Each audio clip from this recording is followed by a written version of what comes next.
دیکھیں یہ طریقہ کار بالکل غلط اب ہمارے ہاں رواج پا رہا ہے کہ ایک آدمی دوسرے پہ زیادتی کرتا ہے، اور پھر یہ جیسے ایام آ جاتے ہیں، کوئی شب برات کے آ گئے، شب معراج آ گئی، رمضان قریب آ گیا، تو میسج خالی کر دیتے ہیں جی مجھے معاف کر دیں جتنی میری کوتاہیاں ہوئی ہیں، اللہ تعالیٰ آپ کو جزائے خیر عطا فرمائے۔ بعض دھمکیاں دیتے ہیں، اگر آپ مجھے معاف کر دیں، اگر معاف نہیں کریں گے تو فروز قیامت آپ کی گرفت ہو جائے گی۔ واہ بھائی واہ، مجرم جرم بھی آپ نے کیا ہے، اور پھر اس مظلوم کو بیچارے کو آپ بلیک میل بھی کر رہے ہیں۔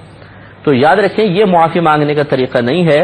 شریعت نے معافی مانگنا رکھا ہی اس لیے ہے کہ جب آپ کسی پر ظلم و زیادتی کر لیتے ہیں تو نفس سرکشی اختیار کرتا ہے، تبھی ایسا ہوتا ہے۔ اب نفس کو ذلت بھی محسوس ہونی چاہیے، اور ذلت اسی وقت محسوس ہوگی جب آپ سامنے آ کر معافی کے کلمات اس کے سامنے کہیں گے۔ ہم اپنی اصل میں یہ ناک اونچی ہوتی ہے، اور نفس یہ پسند نہیں کرتا کہ میں کسی کے سامنے جا کر اس طرح معافی کی ذلت کو برداشت کروں، تو وہی مشورہ دیتا ہے بس ایک میسج کر دو، ٹھیک ہے۔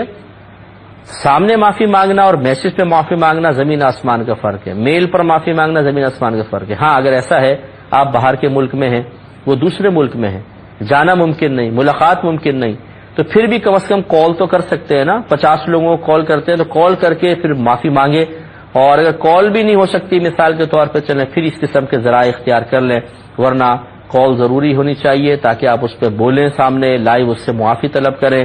یا انٹرنیٹ پر اگر آپ ہیں جیسے نامحرم کو کوئی مسئلہ نہ ہو، لڑکی لڑکی سے، عورت عورت سے معافی مانگے، مرد مرد سے مانگ رہا ہے، تو اسکائپ وغیرہ پر سامنے آ کر معافی مانگے تاکہ نفس کو ذلت کا احساس ہو اور سامنے والا خوش دلی کے ساتھ پھر معاف کرنے کی طرف مائل ہو جائے۔ لیکن یہ جو آج کل ہم نے طریقہ جاری کر دیا ہے یہ غلط طریقہ ہے کہ پورے سال یا پوری زندگی دکھ پہنچاؤ، تکلیف پہنچاؤ، اور اس کے بعد ایک میسج کر دے جی ہمیں معاف کر دیجیے گا۔ معاف کرنا سنت ہے، اور اللہ تعالیٰ کو جزائے خیر عطا فرمائے۔ سبحان اللہ۔ تو یہ طریقہ کار مناسب نہیں۔